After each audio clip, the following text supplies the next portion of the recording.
நீங்க எனக்காக எதையுமே செய்யாதீங்க. ஒரு ஆமேன் சத்தமா சொல்லுங்களேன். எனக்காக எதுவுமே செய்யாதீங்க, என்னைய விசுவாசிங்க, என்னைய நான் ஆண்டவர் என்பதை நம்புங்க, நான் தான் கர்த்தர் என்பதை நம்புங்க, இந்த உலகத்தை ரட்சிக்க வந்த தேவன் என்று நம்புங்க. வெறியும் இந்த நம்பிக்கையும் விசுவாசமும் மாத்திரம் இருந்தா போதும், வேற எதையும் ஆண்டவர் நம்மிடத்தில் எதிர்பார்க்கவில்லை. ஐ அம் டிக்ளேரிங் இட் நவ. நான் இதை டிக்ளேர் பண்றேன். நீங்க இதுக்கப்புறம் ஆண்டவருக்காக நான் முழங்காலிட்டு நடந்து போன அவ்வளவு தூரம், நான் ஆண்டவருக்காக மொட்டை அடிக்கணும், நான் ஆண்டவருக்காக இப்படி துணி போடணும், ஆண்டவருக்காக நான் இதெல்லாம் செய்யணும்னு சொன்னா கிடையாது. நோ. ஆண்டவரே நீங்க எப்படி வேணா உங்க அப்பாவை நினைச்சா அப்பான்னு நினைச்சு கூப்பிடலாம், அம்மான்னு நினைச்சா அம்மான்னு கூப்பிடலாம், கூட பிறந்த சகோதரனா நினைச்ச சகோதரனை கூப்பிடலாம். ஆண்டவரை நீங்க எப்படி வேணா யோசிச்சு பார்க்கலாம். ஆண்டவர் அதுக்கு தகுந்த மாதிரி தக்க மாதிரி மாறிடுவார். ஒரு ஆமேன் சொல்லுங்களேன். ஒரு ஆமேன் சொல்லுங்களேன். நீங்க எதையும் ஆண்டவருக்காக பாரப்பட்டு செய்ய வேண்டியதே இல்லைங்க. ஒரே ஒரு காரியம், ஆண்டவர் தான் என்னுடைய தெய்வம்னு விசுவாசிக்கணும். Just the fight will take you to the levels where you cannot go. எத்தனை பேர் விசுவாசிக்கிறீங்க? விசுவாசம் நீங்க போக முடியாத இடத்துக்கு உங்களை கொண்டு போய் சேர்க்கும். நான் சொல்றது நிறைய பேருக்கு புரியலன்னு நினைக்கிறேன். ஹல்லேலூயா. விசுவாசம் நீங்க போகவே முடியாதுன்னு நினைத்து கொண்டிருக்கிற இடங்கள், அப்படின்னாக்கா நான் இடங்களை சொல்லவில்லை, அங்க போய் இந்த இடத்தை பார்க்கணும் இந்த இடத்தை பார்க்கணும், அப்படி கிடையாது. வாழ்க்கையில நான் எட்டி கூட பார்க்க முடியாத இடங்கள், நான் அந்த இடத்தை தொடவே முடியாது, நான் இது படிச்சிருந்தா தான் அங்க போக முடியும், எனக்கு இந்த மாதிரி தகுதி இருந்தா தான் நான் அங்க போக முடியும், எனக்கு இந்த மாதிரியான வேலை இருந்தா தான் நான் இதை வாங்க முடியும், நான் வீடு கட்டணும்னாக்கா நான் இது பண்ணணும், நான் ஒரு சொந்த கார் வாங்கணும்னாக்கா நான் இதை பண்ணணும். அதெல்லாம் நீங்க பண்ண தேவையில்லை. ஆண்டவர் உங்களுக்காக எல்லாவற்றையும் பண்ணிட்டாரு. நீ தகுதியற்றவனோ தகுதியற்றவளோ கிடையாது. ஆண்டவர் உங்களை தகுதி படித்திருக்காரு. நீங்க செய்ய வேண்டியதெல்லாம் நீரே என் தேவன் என்று சொல்லி விசுவாசிக்க வேண்டுமாம். விசுவாசம் தான் நம்மளை வேற இடத்துக்கெல்லாம் கொண்டு போய் சேர்க்கும். ஆமேன்னு சொல்லுங்களேன். ஏன்னா ஆண்டவர் பழைய ஏற்பாட்டில் எல்லாத்தையும் செஞ்சு முடிச்சிட்டார். புதிய ஏற்பாட்டில் என்ன சொல்றாருனாக்கா, என்னைய விசுவாசிங்க, என் கிருபை எப்பொழுதும் உங்க கூட இருக்கு, நீ வாழாக்காம நான் உன்னை வாழாக்காம தலையாக்குவேன், நீ கீழாகாம மேலாவ. இதுதான் புதிய ஏற்பாடின் ஆசீர்வாதங்கள்.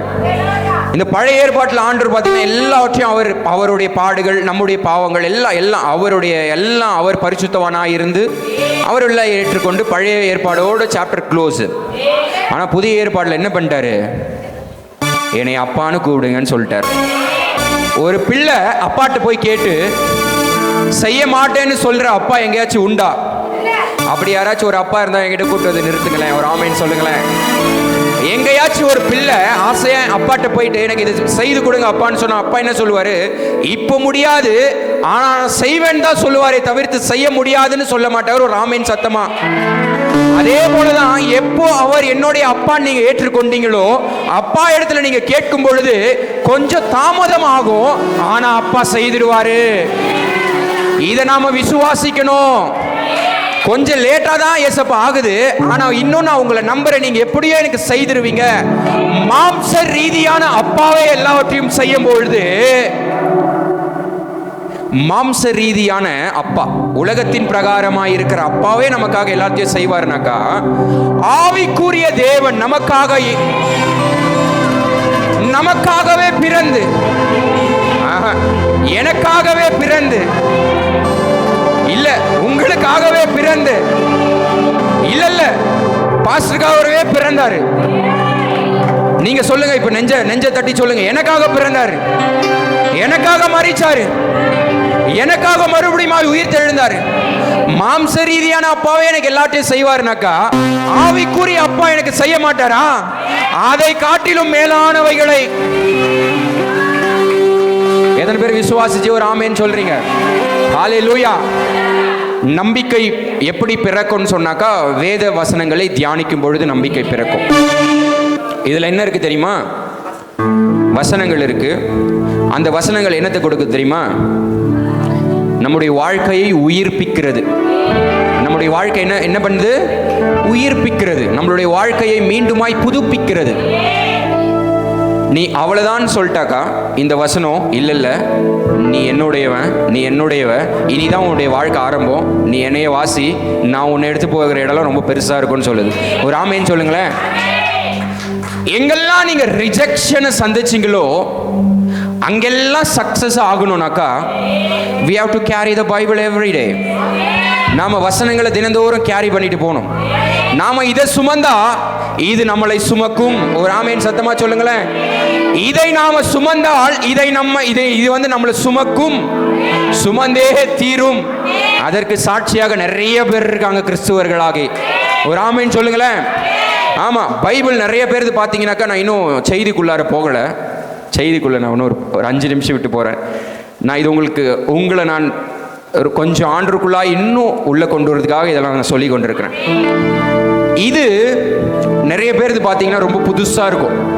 என்ன சொல்லுவாங்க? பைபிளை ரொம்ப பத்திரமா பார்த்துட்டு இருக்கேன், புதுசாகவே வச்சுக்கிட்டு இருக்கேன் அப்படின்ற மாதிரி. இன்னும் இதை படித்தா இது கிழியணும், இது படித்தா இது அழுக்காகணும், இது படித்தா இது பழையசா தான் தெரியணும்.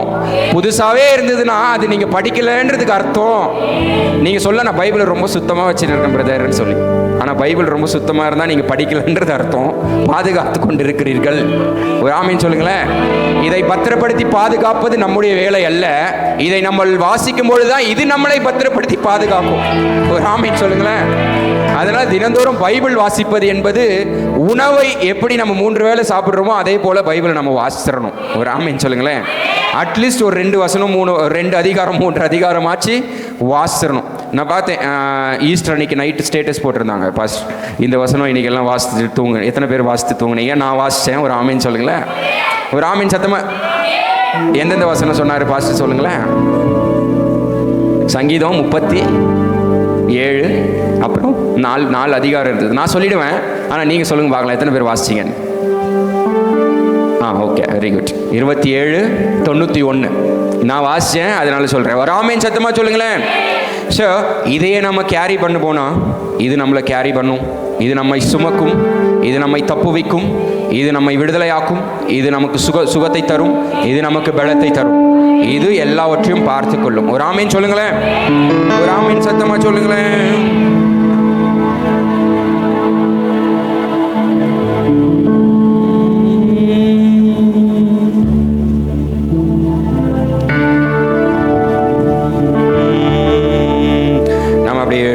வசனங்களை நாம் வாசிக்கலாம். பேக்ரவுண்டில் போயிட்டு இருக்கட்டும் மியூசிக். ரியோ பேக்ரவுண்டில். ஜீசஸ். நம்ம இன்னைக்கு கொஞ்ச நேரம் ஜெபிக்க போகிறோம். வசனங்களை முடிச்சுட்டு எத்தனை பேர் விசுவாசிக்கிறீங்க? அது நல்லதுன்னு சொல்லி எத்தனை பேர் விசுவாசிக்கிறீங்க? ஒரு ஆமேன். இல்லை டைம் ஆகிடுமா? கரெக்டாக வசனம் ஜெபம் எல்லாம் சேர்த்து ஒரு 12 மணிக்குள்ள முடிச்சிடுறேன். ஓகேவா? Okay, very good, super. நாம் இன்றைக்கு பார்க்க போகிற வசனங்கள் இதெல்லாம் ஆல்ரெடி உங்களுக்கு தெரிஞ்சிருக்கிற வசனங்களாக தான் இருக்கும். ஆனால் இந்த வசனங்களை ஆண்டவர் எங்கே பேசினார், யாருக்கு பேசினார்ன்றதை தான் இன்னைக்கு நாம் பார்க்க போகிறோம். அதாவது மலை பிரசங்கம்னு கேள்விப்பட்டிருக்கிறீங்களா? மலை பிரசங்கம், மவுண்டன் பிரீச். அதாவது கடவுள் மலையில பிரசங்கம் பண்ணார். நிறைய எங்க பண்ணாரு? ஆண்டவராகிய இயேசு கிறிஸ்து எங்க பண்ணாருனாக்கா பிரசங்கம் முதல்ல மலையில பண்ணார். அதாவது மலைக்கு மேல போயிட்டு ஒரு கற்பாறை மேல உட்காந்துருவாரு. பாறை மேல உட்காந்து அங்க ஜனங்கள் கூடுவாங்க, அவங்களுக்கு இந்த வசனங்களை போதிப்பார். ஒரு ஆமீன் சொல்லுங்களா. அதுதான் மலை பிரசங்கம். அதை தான் என்ன சொல்லுவாங்க? மலை பிரசங்கம். அந்த மாதிரியான மலை பிரசங்கத்தில் நிறைய காரியங்களை குறித்து ஆண்டவர் சொன்னார். எவ்வளவு காரியங்களை குறித்து சொன்னாரு? நிறைய காரியங்களை குறித்து சொன்னாரு. அதுல ஒரு 4 காரியங்களை மாத்திரம் இன்னைக்கு நாம பார்க்க போறோம். எத்தனை காரியங்கள் பார்க்க போறோம்? 4 காரியங்கள். இது நிச்சயமாய் உங்களை ஆசீர்வதிக்கும், நான் விசுவாசிக்கிறேன். இது உங்களுக்கு ரொம்ப உபயோகமாக இருக்கும், நான் விசுவாசிக்கிறேன். ஏன்னா ஆண்டவருடைய வார்த்தை ரொம்ப பிரயோஜனம் உள்ளதாக இருக்கும் எப்பொழுதும். அது வீணாய் போகிற வார்த்தையே கிடையாது. இல்லை, நம்ம யார் இடத்துலையும் போய் உட்காந்து ரொம்ப நேரம் 1/2 hour 1 hourலாம் பேசுகிறோம், நிறைய கதை பேசுகிறோம், இவங்க கதை அவங்க கதை அதெல்லாம் பேசுகிறோம். பட் குட், அது ஹியூமன்ஸாக இருக்கிறவங்க அதெல்லாம் பண்ணுவாங்க, மனுஷர்களாக இருந்தால் எல்லாம் பண்ணக்கூடியது தான், அது எல்லாமே தப்புன்னு சொல்ல முடியாது. ஆனால் அதை காட்டிலும் ஆண்டவருடைய வார்த்தையை நம்ம காது கொடுத்து கொஞ்ச நேரம் கேட்கறதுன்றது அது நம்மளுடைய வாழ்க்கைக்கு மேன்மையை கொடுக்கிறது, நம்மளுடைய வாழ்க்கைக்கு ஒரு ஆசீர்வாதத்தை கொடுக்கிறது. ஆமாம், சும்மா இருக்கிற வார்த்தையெல்லாம் நம்ம கேட்கிறோம், பட் ஆண்டவருடைய வார்த்தையை கேட்கும்போது அது ஏதோ ஒரு மாற்றத்தை நம்மளுடைய வாழ்க்கையில் உண்டு பண்ணும். ஒரு ஆமேன் சொல்லுங்களேன், ஒரு ஆமேன் சொல்லுங்களேன். எத்தனை பேர் பிரச்சனை இல்லாமல் இங்கே வந்திருக்கிறீங்க? ஒரு ஆமேன் சொல்லுங்களேன். வாழ்க்கையில் பிரச்சனையே இல்லை பிரதர்னு சொல்லி வந்திருக்கிறோம் எத்தனை பேர்? ஒரு ஆமேன் சொல்லுங்களேன். இல்லை, வெரி குட், அம்மா கரெக்டாக சொன்னாங்க. பிரச்சனையே இல்லாத மனுஷன் இல்லை. பிரச்சனை இல்லை என்று சொன்னால் அவன் தான் பெரிய பொய்க்காரன். பிரச்சனை எல்லாருக்குமே உண்டு, ஆனால் அதன் மத்தியிலும் நம்ம ஆண்டவரை தேடி வந்திருக்கோம்ல, அதுதான் விசேஷித்தவர்களுக்கு உண்டான ஒரு உதாரணம். ஒரு ஆமீன் சத்தமா சொல்லுங்களேன். இந்த மலை பிரசங்கத்தில் ஆண்டவர் என்ன சொன்னார்? நிறைய காரியங்களை சொன்னார். அதில் நம்ம ஒரு 4 காரியத்தை மாத்திரம் நம்ம பார்த்து முடிக்க போகிறோம். அதில் ஒரு முக்கியமான காரியம், give it will be given to you. கொடுங்கள் அப்பொழுது உங்களுக்கு கொடுக்கப்படும். ஒரு ஆமேன் சத்தமா சொல்லுங்களேன். கொடுங்கள் அப்பொழுது உங்களுக்கு கொடுக்கப்படும். இப்படின்ற ஒரு போதனையை ஆண்டவர் என்ன பண்றார்? மலை பிரசங்கத்தில் ஜனங்க கிட்ட பேசுறார். கொடுங்கள் அப்பொழுது கொடுக்கப்படும். எதெல்லாம் நம்ம கொடுக்கணும், எதெல்லாம் நம்ம கொடுத்தா எல்லாமே நமக்கு கொடுக்கப்படும், அதுதான் ஒரு 4 விஷயத்தை நம்ம பார்க்க போறோம். நம்ம பார்க்க போகிற தலைப்பு எது? கொடுங்கள் அப்பொழுது கொடுங்கள் அப்பொழுது கொடுக்கப்படும். ஒரு ஆமீன் சத்தமா சொல்லுங்களேன். ஃபர்ஸ்ட் எதை கொடுக்கணும்னாக்கா, நம்மளுடைய காதை வசனத்திற்கு கொடுக்கணும். நம்மளுடைய காதை எதுக்கு கொடுக்கணும்? வசனத்திற்கு கொடுக்க வேண்டுமா? ஒரு ஆமீன் சொல்லுங்களேன். நிறைய சர்ச்சில் நிறைய பேர் எப்படி இருப்பாங்கனாக்கா, பிசிக்கலி பிரசன்ட், மென்டலி ஆப்சென்ட். அதாவது உடம்பு இங்க இருக்கும், சிந்தை வேற எங்கேயோ. அதுதான் பிசிக்கலி பிரசன்ட், மென்டலி. அவங்களால காது இங்க இருக்கும், ஆனா அவங்க கவனம் எங்கே இருக்கும்? சொல்ற வசனம் புரியாது. அது ஆசீர்வாதம் அல்ல, அது ஆசீர்வாதம் அல்ல. நம்மளுடைய காது கொடுத்து நம்மளுடைய வசனங்களை, ஆண்டவராகிய இயேசு கிறிஸ்துவுடைய வசனங்களை கேட்கும் பொழுதுதான் அது ஆசீர்வாதம். ஒரு ஆமீன் சத்தமா சொல்லுங்களேன். இங்க தாய்மார்கள் நிறைய பேர் இருக்கீங்க, பிரதர்ஸ் நிறைய பேர் இருக்கீங்க, தம்பிமாருங்க இருக்கீங்க, தங்கச்சிமாருங்க இருக்கீங்க.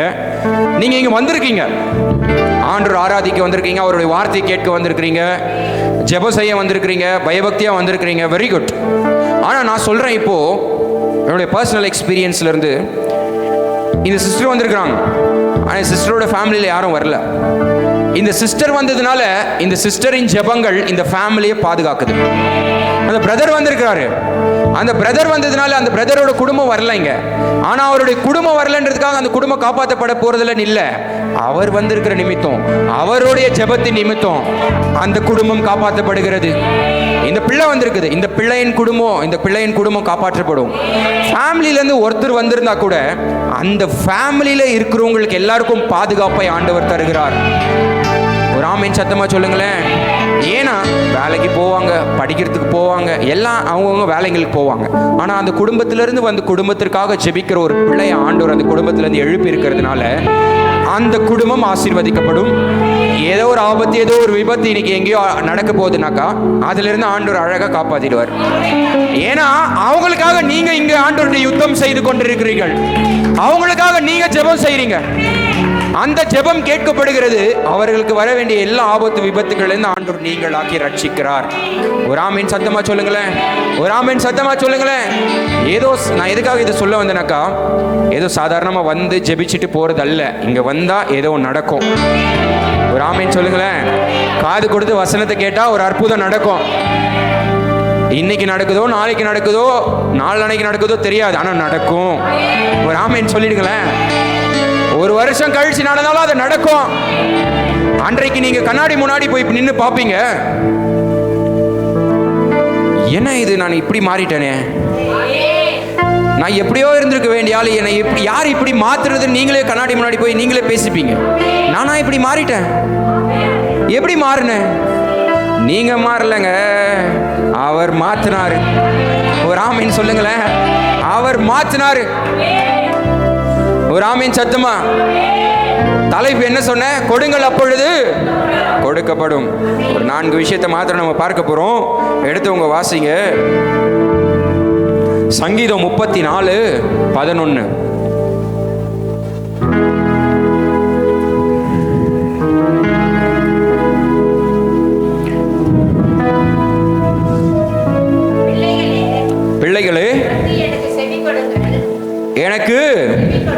செவி கொடுங்கள், கர்த்தருக்கு பயப்படுதலை உங்களுக்கு போதிப்பேன். அப்படி 66:18 ஒருத்தர் வாசிங்க. சங்கீதம் 66:18.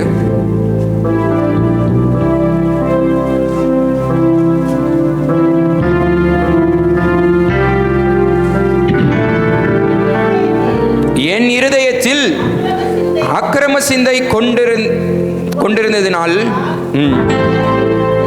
ஆண்டவர் எனக்கு செவி கொடார். இங்க 2 வசனங்கள் இருக்கு, இதுக்கு டிஃபரன்ஷியேட் பண்ணி பார்க்கலாம். நம்மளுடைய இருதயத்தில் அக்கிரம சிந்தைகள் இருந்தா ஆண்டவருக்கு நமக்கு என்ன பண்ண மாட்டாராம்? செவி கொடுக்க மாட்டார். ஒரு ஆமேன் சொல்லுங்களேன் சத்தமா. அதாவது அக்கிரம சிந்தைனா பாவம், கோபம், இன்னொருத்தர் மேல வெறுப்பு, பகை, கொலை செய்ய வேண்டிய ஒரு அந்த மாதிரியான ஒரு கோபம், இல்லை இன்னொருத்தருடைய பணத்துக்கு ஆசைப்படுறதோ, இல்லை இன்னொருத்தருடைய நகைக்கு ஆசைப்படுறதோ, இது எல்லாமே அக்கிரம சிந்தை தான். இது எல்லாமே என்னது? எவ்வளோ அக்கிரமம் பிடிச்சவனாகிறான் பாரு, 10 ரூபாய் தக்காளி 15 ரூபான்றான். ஆமேன். ஆமாவா இல்லையா? சொல்லியிருக்கிறோமா இல்லையா? 5 ரூபாய் ஜாஸ்தி சொன்னதுனாலே அவனை அக்கிரமக்காரன் சொல்லியாச்சு. அப்போ கொலை செய்கிறவன, கொலை செய்ய தூண்டுறவன, திருடுறவன, திருட தூண்டுறவன எல்லாமே அக்கிரம சிந்தை தான். இந்த மாதிரி அக்கிரம சிந்தை இருதயத்தில் இருந்தா ஆண்டவர் செவி கொடுக்க மாட்டார். ஒரு ஆமேன் சொல்லுங்களேன். கோபம், பிறர் மேல கோபம், பிறர் மேல பகை, சின்ன விஷயம்தான் இருக்கும், ஆனால் ரொம்ப நாளாக கோபப்பட்டுக்கிட்டு இருப்போம், ரொம்ப நாளாக பேசாமல் இருப்போம். அதுவும் அக்கிரம சிந்தை. அதுவும் என்ன சிந்தை? நம்முடைய சிந்தைகள் மாற வேண்டுமானால், நம்முடைய இந்த அக்கிரம சிந்தைகள் மாற வேண்டுமானால் இயேசு கிறிஸ்து நமக்குள்ளாய் வர வேண்டும். நான் விசுவாசிக்கிறேன், இங்க இருக்கிறவங்களுக்குள்ளாலாம் இயேசு கிறிஸ்து இருக்கிறார். ஒரு ஆமேன் சொல்லுங்களேன். 34:11 என்ன சொல்லுதுனாக்கா, பிள்ளைகளே வந்து எனக்கு செவி கொடுங்கள். பிள்ளைகளேனாக்கா அங்க என்ன போறீங்க? பிள்ளைகளே யாரு சொல்றாரு? நம்மள தான் சொல்றாரு. அப்போ அவர் யார் நமக்கு? நல்லா சத்தமா சொல்லுங்களேன். அப்பான்னு சொல்லுங்களேன். இங்க அவர் உங்களை பிள்ளைகளேன்னு சொல்லிட்டாரு, நம்ம அப்பான்னு சொல்லணுமா இல்லையா? பிள்ளைகளே அவர் வசனத்துல சொல்லிட்டாரா இல்லையா? பிள்ளைகளே எனக்கு செவி கொடுங்கள், கர்த்தருக்கு பயப்படுதலை உங்களுக்கு போதிப்பேன். கர்த்தருக்கு பயப்படுதலை உங்களுக்கு போதிப்பேன். அதாவது வந்து அக்கிரம சிந்தையில வந்து எவ்வளவு மெசேஜ் கேட்டாலும், எவ்வளவு ஆராதிச்சு, எவ்வளவு துதிச்சாலும் ஆண்டவர் செவி கொடுக்க. ஆனா நம்ம எந்த ஒரு அக்கிரம சிந்தையும் இல்லாம ஆண்டவர் எனக்கு போதும்னு வந்து இங்க உட்காந்து ஆண்டவருடைய வார்த்தையை கேட்க வருகிற பிள்ளைகளுக்கு நான் மறுபடியும் அழுத்த திருத்தமா சொல்றேன், பிள்ளைகளுக்கு, அதாவது உங்களுக்கும் எனக்கும் ஆண்டவர் என்ன சொல்றாரு? பயப்படுதலை உங்களுக்கு போதிப்பேன், கர்த்தருடைய பயப்படுதலை போதிப்பேன். நம்ம ஆண்டவருடைய வசனங்களுக்கு காது கொடுக்க நம்முடைய வாழ்க்கையில தெய்வீக பக்தி இன்னும் விருத்தி அடையும். ஒரு ஆமேன் சொல்லுங்களேன். தெய்வீக பக்தி என்ன அடையும்? விருத்தி அடையும். நாளுக்கு நாள் நம்ம ஆண்டவருடைய அன்புக்குள்ளாய் போகும் பொழுது அந்த கோபத்தெல்லாம் நமக்கு தெரியாம அந்த கோபம் நம்மளை விட்டு வெளியில போயிடும். நம்ம இன்னொருத்தர் மேல கோபமா இருக்கிறதெல்லாம் நம்ம விட்டுருவோம். அவங்க பேசாட்டி கூட நம்மளே போய் பேசுவோம், அன்பு காண்பிப்போம். இதெல்லாம் வந்து ஆண்டவருடைய வார்த்தையை கேட்க வருகிறது. ஆண்டவருடைய வார்த்தையை கேட்காம இருக்கும் பொழுது அக்கிரம சிந்தை தான் நமக்குள்ள வந்திருக்கும். ஒரு ஆமீன் சொல்லுங்க. ஆண்டவருடைய வார்த்தையை கேட்கல என்ன சிந்தை வருது? அக்கிரம சிந்தை தான் வருது. ஆனால் ஆண்டவருடைய வார்த்தையை கேட்கும் பொழுதோ இந்த அக்கிரம சிந்தையெல்லாம் நீங்குகிறது. எப்படி நீங்குகிறதுனா, வார்த்தையின் மூலியமாக. அந்த வார்த்தை நமக்கு என்னத்தை சொல்லிக் கொடுக்கிறது? அன்பை சொல்லிக் கொடுக்கிறது, நமக்கு சமாதானத்தை சொல்லிக் கொடுக்கிறது, பிறரிடத்துல எப்படி பழகணும்ன்றதை சொல்லிக் கொடுக்கிறது, ஜெபத்தை சொல்லிக் கொடுக்கிறது, நம்மளை ஐஸ்வர்யனாக மாற்றுகிறது, நம்மளை ஆசீர்வாதமான பிள்ளைகளாக மாற்றுகிறது, நமக்கு சுகமற்ற நிலைமை இல்லாமல் மாற்றுகிறது, நமக்கு ஒரு பெரிய பலனை கொடுக்கிறது. ஒரு ஆமீன் சொல்லுங்களேன். இந்த வார்த்தையை கேட்க நம்மளுடைய என்னாகுது? நம்மளுடைய வாழ்க்கை மேன்மைப்படுகிறது. நம்மளுடைய வாழ்க்கை ஆசீர்வதிக்கப்படும் பொழுது நாம என்ன பண்ணுவோம்? பழைய செல்லம் மறந்துட்டு நம்ம புது சிருஷ்டியாய் மாறுகிறோம். அப்பொழுது நம்ம ஆண்டவருடைய பிள்ளைகளாய் மாறும் பொழுது நம்மளுடைய ஆண்டவருடைய குணாதிசயங்கள் நமக்குள்ளாய் வருகிறது. எத்தனை பேருக்கு புரியுது? ஆண்டவருடைய குணாதிசயங்கள் ஒரே வாட்டி நமக்குள்ள வந்துருமான்னு கேட்டா கிடையாது. கொஞ்சம் கொஞ்சமா நமக்குள்ள வரும். அந்த குணாதிசயங்கள் சாட்சியாக வெளிப்படும் பொழுது அப்பொழுதுதான் பூரண கிறிஸ்துவர்களாய் நாம மாறுகிறோம். ஒரு ஆமீன் சொல்லுங்களேன். நான் முதலே சொன்னேன், பிசிக்கலி பிரசன்ட் மென்டலி ஆப்சென்டா சர்ச்சில் இருந்தாக்கா வார்த்தையை கேட்கிறது பிரயோஜனம் அல்ல. நம்ம வார்த்தைக்கு செவி கொடுக்கும் பொழுது நம்மளுடைய வாழ்க்கை இப்படியாய் மாறுகிறது. நாம ஆண்டவரின் சாயலாக மாறுகிறோம். ஆண்டவர் ஒரு வார்த்தை அழகா ஒரு வசனம் சொல்லியிருக்காரு, என் நாமத்தை யாரெல்லாம் விசுவாசிக்கிறாங்களோ என்னை காட்டிலும் மேலானவைகளை செய்வாங்கன்னு சொல்லி. ஒரு ஆமீன் சொல்லுங்களேன். அது என்னென்னலாம் ஆண்டவர் சொன்னார்னா, ஆண்டவர் என்ன பண்ணாரு? கண் தெரியாதவங்களுக்கு பார்க்க வச்சாரு, காது கேட்காதவங்களுக்கு கேட்க வச்சாரு, முடுவராக இருந்தவங்களுக்கு நடக்க வச்சாரு, குஷ்டரோகியை சுகப்படுத்தினாரு. அப்புறமா விபச்சாரிய நீங்க யாராச்சும் நீங்க ஒழுக்கமா இருந்தா நீங்க ஃபர்ஸ்ட் கல் எடுத்தாரீங்கன்னு சொல்லி இனி இந்த தவறை நீ செய்யாதிருப்பாயன்னு சொன்னாரு. அப்புறமா டாக்ஸ் கலெக்டர், அதாவது டாக்ஸ் கலெக்டர் என்ன பண்ணாரு? நிறைய வட்டிக்கு வாங்குற சகையோ வீட்டுக்கு போயிட்டு சாப்பாடு சாப்பிட்டாரு. ஸோ இதையெல்லாம் ஆண்டவர் என்ன பண்ணாரு? செஞ்சாரு. மரித்த லாசருவை உயிரோடு எழுப்பினாரு. அப்புறமா கானாவூர் கல்யாணத்துல திராட்சை ரசமா மாத்தினாரு, வெறும் தண்ணிய. ஆமாவா? அப்புறமா 5 அப்பமும் மீனையும் 5000 பேருக்கும் 2000 மீனையும் 2000 பேருக்கும் கொடுத்தாரு. அது 5000 2000ன்றது ஒரு கணக்கு தான். அதை காட்டிலும் நிறையவே கொடுத்தாருன்னு இருக்கு. அது நமக்கு தேவையில்லாத விஷயம், அப்புறம் பேசலாம் நம்ம. ஆனா இதையெல்லாம் செஞ்சாரு. ஆனா ஆண்டவர் என்ன சொல்லிக்க பாருங்க, என்ன நீ விசுவாசிச்சா நான் இதெல்லாம் செஞ்சேன், இதை காட்டிலும் பெரிய காரியங்களை உன்னை வச்சு நான் செய்வேன். நீ என்ன பண்ணணும்னாக்கா என்னைய விசுவாசிக்கணும். ஒரு ஆமீன் சத்தமா சொல்லுங்களேன். மரித்த லாசரு உயிரோடு எழுப்பினாரு. அந்த வல்லமையை எனக்குள்ள நான் தந்திருக்கிறாரு, நான் விசுவாசிக்கிறேன். மரித்து போயிருக்கிற ஒரு சூழ்நிலையில கூட யாராச்சும் இருந்தா நம்ம போய் ஜெபம் பண்ணா அவங்க எழுந்து உட்காரணும். அந்த வல்லமை நமக்கு வேணும். அந்த வல்லமைக்காக நம்ம முழங்காலட்டி ஜெபிக்கணும். அந்த வல்லமைக்காக ஆண்டவரிடத்துல நாம என்ன பண்ணணும்? ஜெபிச்சு கொண்டே இருக்கணும், கேட்டுக்கொண்டே இருக்கணும். கேட்கிற யாவரும் நீங்கள் பெற்றுக்கொள்வீர்கள் என்று இருக்கிறது. இதெல்லாம் வார்த்தையை கேட்கணும். இதுக்கெல்லாம் முன்பதா என்ன கேட்கணும்? வார்த்தை கேட்கணும். நம்மளும் இருதயத்தை சுத்தப்படுத்தணும். அந்த அக்கிரம சிந்தையை விட்டுட்டு நல்ல சிந்தையை, நல்ல எண்ணங்களை நமக்குள்ளாய் கொண்டு வரணும். அப்பொழுது இந்த வல்லமையை ஆண்டவர் நமக்குள்ளாய் தருவாரு. இந்த வல்லமையின் மூலமாக நாம பிறருக்கு சாட்சியாய் நிற்கணும். அடுத்து ஒருத்தவங்க உங்ககிட்ட சொல்லணும், எனக்கு ரொம்ப ஜுரமா இருக்கு, என் தலைமையில கை வச்சு கொஞ்சம் ஜெபம் பண்ணுங்களேன்னு உங்ககிட்ட கேட்கணும். அந்த அளவுக்கு உங்களுக்கு வல்லமை வரணும். அந்த வல்லமை கேட்கிறது மூலியமாய் வருகிறது. ஒரு ஆமீன் சொல்லுங்களேன். கேட்கிறது மூலியமாய் வருகிறது. இப்போ நான் சொன்னேன், பிள்ளைகளே எனக்கு செவி கொடுங்கள், கர்த்தருக்கு பயப்படுதலே உங்களுக்கு போதிப்பேன். கர்த்தருடைய பயப்படுதலை உங்களுக்கு போதிப்பேன். அக்கிரமக்காரர்களுக்கு அவர் செவி கொடுக்க மாட்டார். நாம் என்ன பண்ணணும்? முதல்ல ஆண்டவருடைய வசனங்களுக்கு காது கொடுக்கிறவர்களா இருக்க வேண்டும். நெக்ஸ்ட் இரண்டாவது காரியம். முதலாவது காரியம் முடிந்தது. இரண்டாவது காரியம் நீதிமொழிகள் 19வது அதிகாரம் 17வது வசனம். இது என்ன சொல்லுதுனாக்கா, கடன் கொடுக்க வேண்டுமா? ஆண்டவர் மலை பிரசங்கத்தில் 2வதாய் சொன்ன காரியம் என்னன்னாக்கா, ஏழைகளுக்கு இறங்க வேண்டும். ஏழைகளுக்கு என்ன வேண்டுமா? இறங்க வேண்டும். ஒருத்தர் சத்தமா படிங்களேங்க. ஏழைக்கு இறங்குறவன் கர்த்தருக்கு. ஆமென். இன்னொரு வாட்டி சத்தமா சொல்லுங்களேன். ஏழைக்கு எல்லாம் சத்தமா ஒன்னா சேர்ந்து படிக்கலாமா?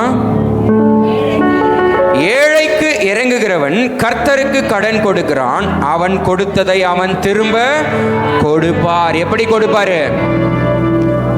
2, 10, 100, 1000, லட்சம் மடங்கா திருப்பி கொடுப்பார். ஒரு ஆமேன் சொல்லுங்களேன். ஏழைக்கு இறங்குறவன். ஏழைக்கு நம்ம என்ன பண்றோம்? இப்பெல்லாம் இருக்கிறவங்களுக்கே நிறைய காசை கொடுத்துட்டு ஏமாந்துடுறோம். பணம் இருக்கிறவங்களுக்கே இன்னும் பணத்தை கொடுத்து ஏமாந்துடுறோம். கடைசியில் அவங்க திருப்பி நம்மளுக்கு என்ன பண்றதில்ல? கொடுக்கறதில்ல. அதே ஒரு வீட்டுக்கு ஒரு ஏழை நின்னா, டோர் கிட்ட நின்னா, ஒன்னும் இல்லை ஒரு ஆமேன் சத்தமாக சொல்லுங்க. நடக்குதா இல்லையா? இது சொல்றது கொஞ்சம் கஷ்டமா இருந்தாலும் நடக்குது இல்லையா? கிறிஸ்துமஸ் சமயத்தில் நம்ம என்ன பண்றோம்? பிரியாணி செய்துடுறோம், அதிரசம் சுட்டுறோம், கலகலா சுட்டுறோம். அந்த சமயத்தில் ஒரு ஏழை வீட்டுக்கிட்ட வந்து கதவை தட்டி எங்களுக்கு கொஞ்சம் சாப்பாடு கொடுங்களேன்னு கேட்கும் பொழுது வாய் கூசாமல் என்ன சொல்றோம்? பிரியாணி உள்ள வச்சுக்கிட்டே இல்லைன்னு சொல்லிடுறோம். ஆனா எல்லாமே ரெடியா. ஆனால் பணம் வச்சிருக்கிறவங்க ஃபோன் பண்ணி எனக்கு கொஞ்சம் பணம் கஷ்டமாக இருக்குது, ஒரு 2 நாளில் காசு திருப்பி கொடுத்துட்ற, ஒரு 10,000 ரூபாய் அனுப்பிச்சி விடுங்கன்னா டக்குன்னு ஃபோன்பே இல்லை கேஷாக கொடுத்துட்றோம். கொடுத்துட்டு அவங்க கொடுக்கறதில்ல, திருப்பி கேட்குறதோ இல்லை. ஆனால் கர்த்தர் இங்கே என்ன சொல்கிறாரு? ஏழைக்கு இறங்க வேண்டுமா? ஏன்னா பிச்சைக்காரராக கர்த்தர் போயிட்டு ஒரு வீட்டை தட்டினார். என்ன பண்ணாரு? பிச்சைக்காரராக போயிட்டு ஒரு வீட்டை தட்டினார். அந்த மாதிரி எந்த ரூபத்துலனா ஆண்டவர் வீட்டுக்கு வருவார், எந்த ரூபத்தில் ஆண்டவர் வந்து உங்களை டோரை தட்டுவார். நீங்கள் திறக்கணும், திறந்தா உள்ள வந்துடுவார், திறக்காட்டி போயிடுவார். ஒரு ஆமேன் சத்தமாக சொல்லுங்களேன். ஏன்னா ஏழைக்கு இறங்குகிறவன் யாருக்கு கடன் கொடுக்குறாங்களாம்? கர்த்தருக்கு. நீங்கள் கடன் கொடுக்கிறது மனிதர்களுக்கு அல்ல, கர்த்தருக்கு. கர்த்தருக்கு செய்தா கர்த்தர் உங்களுக்கு பல மடங்கு திருப்பி செய்வார். ஒரு ஆமேன் சொல்லுங்களேன். சபையில் காணிக்க கொடுக்கணும், தசம பாகம் கொடுக்கணும், சபைக்கு செய்ய வேண்டிய காரியங்களை செய்யணும். நீங்க செய்து பாருங்க அதற்கு உண்டான ஆசீர்வாதம் எப்படி இருக்குன்னு சொல்லி. நீங்க ஒரு 2 மாசம் இல்லை ஒரு 3 மாசத்துக்கு அப்புறம் ஒரு மேரேஜ் வச்சுட்டு இருக்கிறேன், எனக்கு இவ்வளோ பணம் கஷ்டம் இருக்கு, நான் வந்து சபைக்கு காணிக்க நான் கரெக்டாக கொடுக்குறேன், சபைக்கு தேவையானதெல்லாம் நான் வாங்கி கொடுத்துருக்குறேன், சபைக்கு தசமபாகம் கரெக்டாக கொடுத்துருக்குறேன், என் தேவைகள் எப்படி சந்திக்கப்படும்? டோன்ட் வரி, 3 மாதம் இருக்கு, ஆண்டவர் நிச்சயமாய் செய்திருவார். ஏன்னா நீங்க சபைக்கு செய்ய வேண்டியதை கரெக்டாக செஞ்சுட்டு இருக்கிறீங்க. ஆண்டவர் ஒரு நாள் உங்களை கைவிட மாட்டார், ஒரு நாள் உங்களை கையேந்த விடவே மாட்டார். எவ்வளவு நெருக்கடியான சூழ்நிலைனா வரட்டும், ஆண்டவர் உங்களை அதிலிருந்து மீட்டுடுவார், காப்பாற்றிடுவார். ஏன்னா ஏழைக்கு இறங்குகிறவன் கர்த்தருக்கே கடன் கொடுத்திருக்கிறான். கர்த்தருக்கு கடன் கொடுக்கிறவங்க, கர்த்தர் யாருக்கும் கடனாளி கிடையாது, அவர் திருப்பி கொடுத்துடுற தேவன். ஒரு ஆமேன் சொல்லுங்களேன். அவர் என்ன பண்ணிடுவார்? திருப்பி கொடுத்துடுற தேவன். அவர் யாருக்கும் கடனாளியா இருக்கிறதுக்கு விரும்புறதில்லை. நீங்க கொடுக்கறத டபுளா உங்களுக்கு திருப்பி கொடுத்துருவார். நீங்க எப்பனா நீங்க இதுக்கப்புறம் நீங்க பண்ணி பாருங்க, ஏதோ ஒரு ஏழை வந்தா ஒரு 10 ரூபா 5 ரூபா கொடுங்க. வீட்டுக்கு யாராச்சும் சாப்பாடு கேட்டு வந்தா உங்களுக்கு போக மிகுதம் இருந்தா கண்டிப்பா கொடுங்க, இல்லைன்னு மாத்திரம் சொல்லாதீங்க. இது ரொம்ப பெரிய ஆசீர்வாதம். அவங்க உங்களை கையெடுத்து கும்பிட்டு நீ நல்லா இருப்பேன்னு சொல்றது அது ஆசீர்வாதம் அல்ல, அதை பார்த்து கொண்டிருக்கிற தேவன் தருகிறது தான் ஆசீர்வாதம். ஒரு ஆமேன் சொல்லுங்களேன். ஏழைக்கு இறங்குகிறவன் கர்த்தருக்கு கடன் கொடுக்கிறான். நம்ம இனி என்ன பண்ணணும்? ஏழைகளுக்கு உதவி செய்கிறவர்களா இருக்கணும். நாம நல்லா துணி போட்டுக்கிட்டு இருக்கோங்க, நமக்கு நல்லா 3 வேளை சாப்பாடு இருக்கு. எத்தனை பேர் ஆமேன்னு சொல்றீங்க? ஆண்டவர் நம்மளை இன்னும் விடல. எத்தனை பேர் விசுவாசி ஒரு ஆமேன்னு சொல்றீங்க? இன்னும் ஆண்டவர் நம்மளை என்ன பண்ணல, அந்த மாதிரியான சூழ்நிலைக்குள்ளெல்லாம் விடலை. கர்த்தர் நமக்கு என்ன செய்திருக்காரு? 3 வேளை சாப்பாடு கொடுத்துருக்காரு, தங்க வீடு கொடுத்துருக்காரு, உடுக்க உடைய கொடுத்துருக்காரு. ஏதோ ஒரு காரியத்தை ஆண்டவர் என்ன பண்ணிட்டாரு? நமக்கு செய்துட்டு தான் இருக்காரு. நாம ஆனால் பிறருக்கு என்ன செய்து கொண்டிருக்கிறோம்? அதுதான் இங்கே கொஸ்டின் மார்க். அதுதான் என்னது இங்கே கொஸ்டின் மார்க். நாம இனி நம்மை காட்டிலும் நிறைய பேர் கம்மியாக இருக்காங்க. வசதியில் சாப்பாடு இல்லாமல் இருக்காங்க, பண வசதி இல்லாமல் இருக்காங்க, வீடு இல்லாமல் இருக்காங்க, நம்ம ஊர்லேயே இருக்காங்க. தயவு செஞ்சு ஒரு வேளை சாப்பாடு வாங்கி கொடுங்க, இல்லை ஒரு டீ வாங்கி கொடுங்க. உங்களால் முடிஞ்சதை ஏதோ ஒன்று செய்யுங்க. அவங்க கேட்டு தான் செய்யணும்னு இல்லை, கேட்காமே செய்து பாருங்க. அதற்குண்டான ஆசீர்வாதங்கள் பெரிதானவைகள். ஒரு ஆமேன் சத்தமா சொல்லுங்களேன். ஒரு ஆமேன் சத்தமா சொல்லுங்களேன். 3வது காரியமாக ஆவியின் கனி. 3வது காரியமாக ஆவியின் கனி. அதாவது வந்து மலை பிரசங்கத்தில் 3வது ஆண்டவர் பேசின காரியம் ஆவியின் கனிகள். ஆவியின் கனிகள் எடுத்து உங்க வாசிங்க. கலாத்தியருக்கு எழுதின நிருபம் 5வது 5வது அதிகாரம் 22, 23.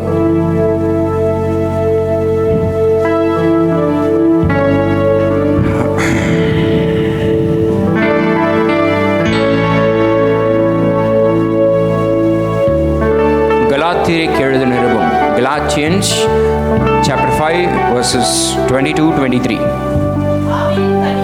ஆவியின் கனியோ அன்பு, சந்தோஷம், சமாதானம், நீடிய பொறுமை, தயவு, நற்குணம், விசுவாசம், சாந்தம், இச்சையடக்கம். ஆம், விரோதமான ஒன்றும். ஆமென் சொல்லுங்களேன் சத்தமா. இதுல ஆவியின் கனிகள்னு குறித்து 9 காரியங்களை சொல்லியிருக்காங்க. எத்தனை காரியங்கள்? 9 காரியங்கள். இதுல என்னென்ன அடங்குதுனாக்கா, அன்பு. அன்பு முதல்ல சொல்லுங்களேன். அன்பு, சந்தோஷம், சமாதானம், நீடிய பொறுமை, தயவு, நற்குணம், விசுவாசம், சாந்தம், இச்சை அடக்கம். 9 காரியங்கள். இது ஆவியின் கனி. இது என்ன கனி? Fruit of a spirit. இது என்னது? ஃப்ரூட் ஆஃப் அ ஸ்பிரிட், ஆவியின் கனி. ஓகே. இந்த ஆவியின் கனியை ஆண்டவர் சொல்லும் பொழுது என்னென்ன சொல்றாருனாக்கா, பிறருக்கு அன்பை காண்பியுங்கள், பிறருக்கு சந்தோஷமாய் இருங்கள், சமாதானமாய், நீடிய பொறுமையாய் கையாளுங்கள், நீடிய பொறுமையாய் கையாளுங்கள், நற்குணம் படைத்தவர்களாய் இருங்கள், தயவை பெற்றவர்களாய் இருங்கள், விசுவாசம் உள்ளவர்களாய் இருங்கள், சாந்தம் குணம் படைத்தவர்களாய் இருங்கள், இச்சை அடக்குமுறையை பாதுகாத்துக் கொள்ளுங்கள். ஒரு ஆமீன் சத்தமா சொல்லுங்களேன். இது 9 காரியங்கள்ல மனுஷங்க எத்தனை காரியங்களை கடைபிடிக்கிறோம்? என்னோடு கூட சேர்த்து தான் நான் சொல்றேன். எத்தனை காரியங்களை நம்ம கடைபிடிக்கிறோம்? ஒரு காரியம், அன்பை கடைபிடிக்கிறோமா? நம்ம வீட்டில் இருக்கிறவங்களுக்கு மாத்திரம் அன்பை காண்பிக்கிறோம், பக்கத்து வீட்டில் இருக்கிறவங்களுக்கு பகையை காண்பிக்கிறோம். ராமேன் சொல்லுங்களேன், ராமேன் சத்தமா சொல்லுங்களேன். சோ அன்பை காண்பிக்க வேண்டும். யாருக்கு அன்பை காண்பிக்க வேண்டுமா? எல்லா ஜனங்களுக்கும். எல்லா ஜனங்களுக்கும் நாம என்ன காண்பிக்க வேண்டும்? நமக்கு தீமையை காண்பித்தால் கூட நாம மாறாக அவர்களுக்கு அன்பை காண்பிக்க வேண்டும். இதுதான் ஆண்டவருடைய குணாதிசயங்கள். இதுதான் என்ன?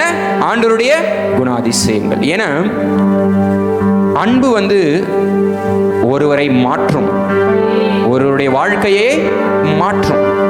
கோபத்தினால எதையும் சாதிக்க முடியாது. கோபத்தின் நிமித்தமாய் ஒருவரை இழப்போம், ஆனால் ஒருவரையும் சம்பாதிக்க மாட்டோம்.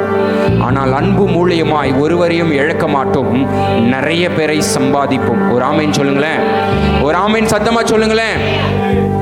அன்பு உள்ளத்துல இருந்ததுனாக்கா நம்ம கோபத்திற்கு இடம் இல்லை. கோபத்திற்கு என்ன இல்லை? இடம் இல்லை. அதாவது கோபம்னாக்கா சின்ன சின்ன விஷயத்துக்கெல்லாம் கோபப்படுறது. வேலைக்கு போயிட்டு அப்பா உள்ளே வந்ததுமே என்ன பண்ணுறாரு? உருன்னு வருவார். பசங்க அவரை பார்த்தது என்ன பண்ணோம்? பயந்து ஓடிவாங்க. அப்பா வந்துட்டாரு, அம்மா வந்துட்டாங்க. No, show love to the children's. அன்பு, பிள்ளைகளுக்கு அன்பை காண்பிக்க வேண்டும். பிள்ளைகள் பெற்றோர்கள் மேலே அன்பை காண்பிக்க வேண்டும். போதகர் சபை மேலே அன்பை காண்பிக்க வேண்டும்.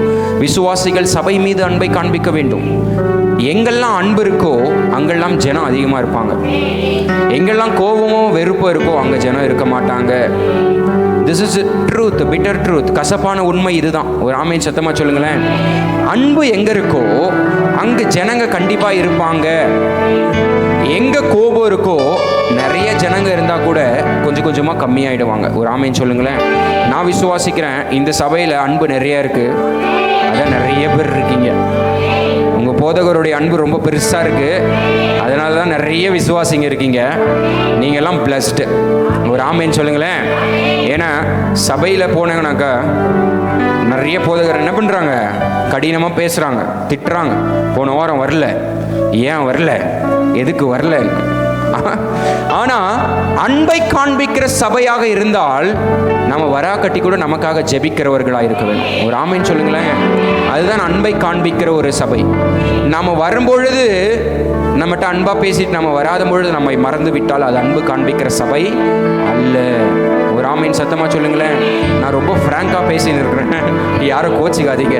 இதுதான் உண்மை, இதுதான் உண்மை.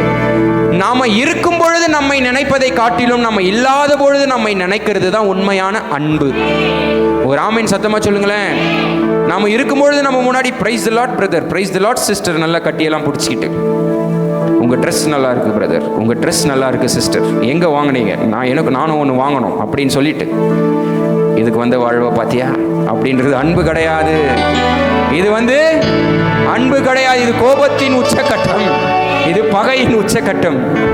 ஆனால் பிறருக்கு நாம அன்பு செலுத்தும் பொழுது நம்மிடத்துல ஜனங்கள் ஆட்டோமேட்டிக்கா சேருவாங்க. நமக்கு ஆண்டவருடைய ஆசீர்வாதம் ஆட்டோமேட்டிக்கா வரும். அடுத்து என்ன சொல்லுதுனாக்கா, அன்பு இருந்தா சந்தோஷம் இருக்கும், சமாதானம் இருக்கும். நீடிய பொறுமை, பொறுமை கடலினும் பெரிது. நாம இன்னைக்கு ஒரே ஒன்று தான் இல்லாமல் இருக்கிறோம் இந்த உலகத்தில், பொறுமை இல்லாமல் இருக்கிறோம். என்ன இல்லாமல் இருக்கிறோம்? பொறுமை இல்லாமல் இருக்கிறோம். ஆனால் நிறைய லேடிஸ் இருக்கீங்களே, ஜென்ஸ் கம்மியாக தான். முடி வெட்டுற கடைக்கு போனாக்கா என்ன பண்ணுறோம்? நிறைய பேர் இருக்காங்கன்னு வெயிட் பண்ணிட்டு போகிறோம். ஆனால் சபைக்கு வந்து வெயிட் பண்ணி ஆராதிச்சுட்டு போகிறோமான்னு கேட்டால் இல்லை. வந்ததும் சபை தொடங்கிடணும், கரெக்ட் டைமுக்கு முடிஞ்சிடணும், கரெக்டாக வீட்டுக்கு போயிடணும். ஆனால் ரேஷன் கடையில் போய் கியூவில் நிற்கிறோம். ஆமேன்னு சொல்லுங்களேன். நான் பேசுறது கொஞ்சம் ப்ராக்டிக்கலாக இருக்கும், அதாவது நடக்கிற காரியங்களை நான் பேசுவேன். யாரும் கோச்சிக்காதீங்க தயவுசெய்து. ஏன்னா உண்மையை சொல்லும் பொழுது தான் அது உங்களுக்கு புரிய வரும், அதுக்காக தான் சொல்கிறேன். ரேஷன் கடையில் போய் கியூவாக நிற்கிறோம். அப்புறமா என்ன பண்ணுறோம்? இந்த மாதிரி நம்ம ஜென்ஸுங்களாம் என்ன பண்ணுறோம்? முடி வெட்டுற கடையில் எவ்வளோ ஜனம் இருந்தாலும் அவர்கிட்ட தான் நான் வெட்டிப்பேன்னு சொல்லி உக்காந்து 2 hours 3 hours ஸ்பெண்ட் பண்ணி வெட்டிட்டு வரோம். துணி எடுக்கிற கடையில் நிறைய துணி, கிறிஸ்மஸ் சீசன், ஈஸ்டர் சீசனில் துணி எடுக்க போனீங்கன்னாக்கா நிறைய துணி கடையில் நிறைய ஜனம் இருக்கும். அப்போ கூட நம்ம என்ன பண்ணுறோம்? சேரில் உட்காந்து இந்த கடையில் தான் நான் துணி எடுத்துகிட்டு போவேன், ரொம்ப நேரம் வெயிட் பண்ணி போகிறோம். ஆனால் அது துணியை போட்டு வந்து சபைக்கு கொஞ்ச நேரம் உட்கார சொன்னால் கஷ்டம். பொறுமை என்பது சபையில் இருக்க வேண்டும் முதலாவதாக, அப்புறம் தான் வெளியில். சபையில் நாம எவ்வளவு பொறுமையா இருந்து நம்ம வசனங்களை கேட்கிறோமோ அவ்வளவும் ஆசீர்வாதம். அவ்வளவும் என்னது? ஆசீர்வாதம். இது சும்மா கிடையாது, பேசுற வார்த்தை சும்மா கிடையாது, நீங்க கேட்கிறது சும்மா கிடையாது. இது ஏதோ ஒரு தயாரிக்கப்பட்ட கதை வசனம் திரைக்கதைலாம் கிடையாது. This is the truth we are speaking. This truth will lead you till the end. ஒரு ஆமென் சொல்லுங்களேன். இங்கே பேசுகிற காரியம் உண்மை. இந்த உண்மையான காரியங்கள் அது உங்களை கடைசி முடிவு பரியந்தம் நடத்தும். உங்களை மாத்திரமல்லாமல் உங்களுடைய குடும்பத்தையும் நடத்தும். ஒரு ஆமீன் சொல்லுங்களேன். ஒரு ஆமீன் சத்தமா சொல்லுங்களேன். நிறைய ஊழியக்காரங்க இந்த சபைக்கு வந்திருப்பாங்க, நான் விசுவாசிக்கிறேன். வந்திருக்கிறவங்களாம் சாட்சி சொல்லியிருப்பாங்க. நான் ரொம்ப நாள் குடித்து கொண்டிருந்தேன், நான் ரொம்ப நாள் போதைக்குள்ளாய் அடிமையாயிருந்தேன், நான் ரொம்ப நாள் சிகரெட் பிடிச்சு கொண்டிருந்தேன், என்னை ஆண்டவர் தொட்டார், என்னை ஆண்டவர் சந்தித்தார், நான் இப்படியாக மாறிட்டேன், ஆண்டவருக்காக ஊழியம் செய்கிறேன். ஒரு ஆமீன் சத்தமா சொல்லுங்களேன். ஒரு ஆமீன் சத்தமா சொல்லுங்களேன். அவங்க அப்படி மாறதுக்கு உண்டான காரணம் என்னவாக இருக்கக்கூடும்? என்னவாக இருக்கக்கூடும்? ஆண்டவருடைய அன்பு. ஆண்டவருடைய அன்பு அவர்களை மாற்றினது. அவ்வளவுதான். எனக்கு அந்த மாதிரி சாட்சி சொல்ல ஒன்றும் இல்லை, என்கிட்ட கெட்டப்படுவது இல்லை. நல்லா அங்கேயாச்சும் போய் சாப்பிடுவேன், ஆனால் அது இல்லை. ஸோ அன்பு ஒன்று சகலத்தையும் தாங்கும், சகலத்தையும் நம்மளிருந்து எல்லாவற்றிலும் நம்ம தப்பு வைக்கும். இந்த பொறுமையாக இருந்து பாருங்களேன், வாழ்க்கையில் நீங்கள் ஜெயிப்பீங்க. அதுவும் யாரோட கூட பொறுமையாக இருக்கணும்னாக்கா, மனைவியோடு கூட புருஷன் பொறுமையாக இருக்கணும், புருஷனோட கூட மனைவி பொறுமையாக இருக்கணும், பிள்ளைகள் தகப்பன் தாயிற்கு பொறுமையாக இருந்து அவருடைய வார்த்தையை கேட்கணும். பசங்களுடைய வார்த்தையை கூட பெற்றோருக்கு ஒரு சில நேரத்தில் கரெக்டாக இருந்தால் கேட்டுக்கணும். நீ சின்ன பையன், நீ சொல்கிறத நான் ஏன் கேட்கணும்? அப்படி கிடையாது. இவங்க நம்ம எல்லோரும் சேர்ந்து ஆண்டவரிடத்தில் பொறுமையாய் காத்திருந்து அவருடைய வசனங்களை கேட்கணும். இது நமக்கு ஆவியின் கனிகளை கொடுக்கிறது. இது என்ன பண்ணுது? நமக்கு ஆவியின் கனிகளை கொடுக்கிறது. இதில் என்னென்ன அடங்கி இருக்குனாக்கா, அன்பு, சந்தோஷம், நீடிய பொறுமை, தயவு. ஆண்டவருடைய தயவு நமக்கு கிடைக்கிறது. நற்குணம், விசுவாசம், சாந்தம். இதெல்லாம் ஒரு மனிதருக்கு இருந்ததுனாக்கா அதை விட வேற என்னங்க வேணும் வாழ்க்கையில்? இதெல்லாம் ஒரு மனிதர்களுக்கு இருந்ததுனாக்கா அதை விட வாழ்க்கையில் என்ன தேவைப்படும்? வேற ஒன்றும் தேவைப்படாது. சந்தோஷம் இருக்கு, சமாதானம் இருக்கு, அன்பு இருக்கு, நீடிய பொறுமை இருக்கு, ஆண்டவருடைய தயவு இருக்கு, எல்லாமே இருக்கு. அப்புறம் வேற என்ன தேவை? நம்ம தான் பிளஸ்டு. நம்ம தான் என்னது? நம்ம தான் ஆசீர்வதிக்கப்பட்டவங்க. நான் இந்த ஆசீர்வாதத்தை, இந்த ஆவியின் கனியை உங்க மீது பேசுறேன். இயேசு நாமத்தில் இந்த ஆவியின் கனி உங்க எல்லோருக்கும் வரட்டும். இதன்படியே எல்லோரும் நீங்க நடப்பீங்க. ஆண்டவர் உங்களை மேலும் ஆசீர்வதிப்பார். நான் உங்களை ஆசீர்வதிக்கிறேன். ஹல்லேலூயா. கடைசியா forgiveness, மன்னிப்பு. forgiveness அதாவது மன்னிப்பு. 3 காரியங்களை குறித்து நான் பேசியிருக்கிறேன். ஒன்று வார்த்தைக்கு செவி கொடுக்கணும். ரெண்டாவது ஏழைக்கு இறங்குறவர்களாக இருக்கணும். மூன்றாவது ஆவியின் கனியை ருசித்து பார்க்கிறவர்களாக இருக்கணும். நான்காவது காரியம் மன்னிப்பு. மத்தேயு எழுதின நிருபம் 6வது அதிகாரம் 14வது வசனம், 14-15 வசனம்.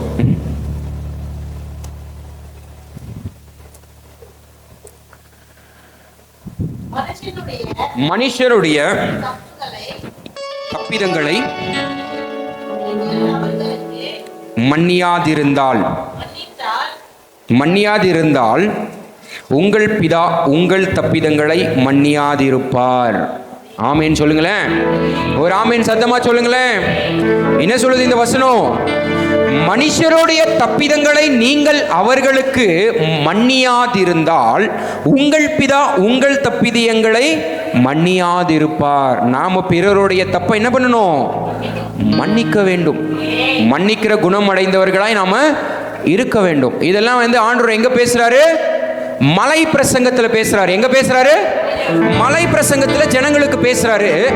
அப்பதான் அந்த கரடு முரடா இருந்த ஜனங்கள் எல்லாம் ஒரு மனுஷரா மாறுறாங்க. இந்த வார்த்தையை கேட்டு கேட்டு அந்த கரடு முரடா யுத்தத்துக்கு போயின்னு மனுஷங்களை அடிச்சுக்கிட்டு கொலை பண்ணிக்கிட்டு, மிருகங்களை அடிச்சுக்கிட்டு கொலை பண்ணிக்கிட்டு அப்படி இருந்த மனுஷங்க இந்த வார்த்தையை கேட்டு கேட்டு, மலை பிரசங்கங்களை கேட்டு கேட்டு உண்மையுள்ள மனிதர்களாய் மாறுறாங்க. அப்பதான் ஒரு ஆமீன் சொல்லுங்களேன். ஒரு ஆமீன் சத்தமா சொல்லுங்களேன். மனுஷருடைய தப்பிதங்களை, மனுஷருடைய எந்த மனுஷரோ தப்பு பண்ணாம இல்ல, எந்த மனுஷரும் என்ன பண்ணாம இல்ல, தப்பு பண்ணாம எல்லா மனுஷரும் என்ன பண்ணியிருக்கிறோம்? தப்பு பண்ணியிருக்கிறோம். அந்த மன்னிப்பை ஆண்டவர் நம்மளுக்கு சொல்லி கொடுத்துட்டு போனாரா இல்லையா? ஒரு ஆமீன் சொல்லுங்களேன். ஒரு ஆமீன் சத்தமா சொல்லுங்களேன். ஆண்டவர் நமக்கு என்ன பண்ணிட்டு போனாரு? மன்னிப்பை சொல்லி கொடுத்துட்டு போனார். ஆனா நம்ம மன்னிக்கிறோமா? மன்னிக்கிற குணம் படைத்தவர்களா இருக்கிறோமா? ஒரு ஆமீன் சத்தமா சொல்லுங்களேன். ரொம்ப யோசிக்கிறோம்ல மன்னிக்கிறதுக்கு என்ன பண்றோம்? ரொம்ப யோசிக்கிறோம். நிறைய காரியங்களை குறித்து நிறைய யோசிக்கிறோம். இப்படி பண்ணிட்டாங்களே, நம்ம இவங்களை மன்னிச்சிருவோமா? வேணாம். ஃபர்ஸ்ட் எடுத்த வார்த்தை, நீ செத்தா கூட உங்க சாவுக்கு நான் வரமாட்டேன். ஒரு ஆமீன் சத்தமா சொல்லுங்களேன். எல்லாம் பேசியிருக்கிற வார்த்தை தானே. ஒரு ஆமீன் சொல்லுங்களேன். ஆமாம், சிலர் பெற்ற தாய் தகப்பனை கூட அப்படி கோவத்தில் சொல்லியிருப்போம், நீ செத்தா கூட நான் அவங்க சாவுக்கு வரமாட்டேன்னு சொல்லி. ஆனால் அதெல்லாம் உண்மை கிடையாது. அதெல்லாம் என்ன கிடையாது, கோபத்தில் ஒரு வார்த்தை தான். ஆனால் அந்த கோபத்தினால எந்த மாதிரியான வார்த்தைகள் வெளியே வருதுனாக்கா, நீ செத்தா கூட நான் வரமாட்டேன். அதாவது என்ன காரணம்? மன்னிக்க மாட்டேன். உன்னை நான் என்ன பண்ண மாட்டேன்? மன்னிக்க மாட்டேன். நீ எனக்கு துரோகம் செஞ்சிட்ட, நீ எனக்கு துரோகம் செஞ்சிட்ட, நீ என்னை தப்பா பேசிட்ட, நீ எனக்கு இது செய்யலை, நீ எனக்கு இது செய்யறேன்னு சொல்லிட்டு ஏமாத்திட்ட. இதெல்லாம் என்ன பண்றோம்? நம்ம மன்னிக்காம நம்மளுடைய அக்கிரம சிந்தைகள் நமக்குள்ளாய் அதிகமாகிறது. அக்கிரம சிந்தைகள் நமக்குள்ளாய் என்ன ஆகிறது? மன்னிச்சு பாருங்களேன், அன்னைக்கு நைட் ரொம்ப நிம்மதியா தூங்குவீங்க. ஒரு ஆமீன் சொல்லுங்களேன். உங்களுக்கு துரோகமே செஞ்சிருக்கட்டும், உங்களுக்கு தீமையே செஞ்சிருக்கட்டும், ஆனால் அன்னைக்கு நீங்கள் அவங்களுக்கு ஃபோன் பண்ணியோ இல்லை நேரடியாக பார்த்தோ, பரவாயில்ல நீங்கள் ஏதோ செஞ்சிட்டீங்க, நான் உங்களை மனசார மன்னிச்சிடுறேன், நான் இதுக்கப்புறம் அதெல்லாம் எதுவும் நினைக்க மாட்டேன், நீங்களும் எதுவும் நினைக்காதீங்க, வருத்தப்படாதீங்கன்னு சொல்லி பாருங்களேன், ரொம்ப சந்தோஷமாக தூங்குவீங்க. அவங்களும் ரொம்ப சந்தோஷமாக இருப்பாங்க. என்னங்க இருக்குது உலகத்தில் எடுத்துகிட்டு போக? ஒருத்தருக்கு ஒருத்தர் சந்தோஷமாக வாழணும், அவ்வளோதான். அதுக்காக தான் நம்ம என்ன பண்ணுறோம்? இந்த வசனங்களை உலகத்தில் யாரும் எப்படி என்ன இருக்கட்டும், ஆனால் வார்த்தையை கேட்கிற நாம இந்த வார்த்தை மூலியமாய் நடக்கிறவர்களாக இருக்கணும். இன்றைக்கு நீங்கள் ஒப்பு கொடுங்க, நான் நிறைய பேரை மன்னிக்கிறது இருக்குது, நான் இன்னைக்கு போய் நான் சில பேரை மன்னிச்சிடுறேன். மன்னிக்க முடியாத குற்றங்கள் என்று ஒன்றுமே இல்லை. ஆமாவா இல்லையா? மன்னிக்கவே முடியாதுன்ற குற்றம் ஒன்றுமே இல்லை. ஆனால் நம்ம என்ன பண்ணுறோம்? சின்ன சின்ன விஷயத்துக்கு கூட மன்னிக்காமல் நமக்குள்ளேயும் அது பாரத்தை உண்டு பண்ணுது, அவங்களுக்குள்ளேயும் அது ஒரு பாரத்தை உண்டு பண்ணுது, கசப்பை உண்டு பண்ணுது. இதனால் நிறைய குடும்பங்கள் பிரியுது. நிறைய பேர் நம்ம நல்லா பேசிகிட்டு இருந்த ஆளுங்க நம்மகிட்ட பேசாமல் போயிடுறாங்க. நமக்கு அது சந்தோஷத்தை கொடுக்குதான்னு கேட்டால் இல்லை, சமாதானத்தை கெடுக்குது. சந்தோஷத்தெல்லாம் நம்மகிட்ட எடுத்து போட்டுருது. மன்னித்து பாருங்களேன்.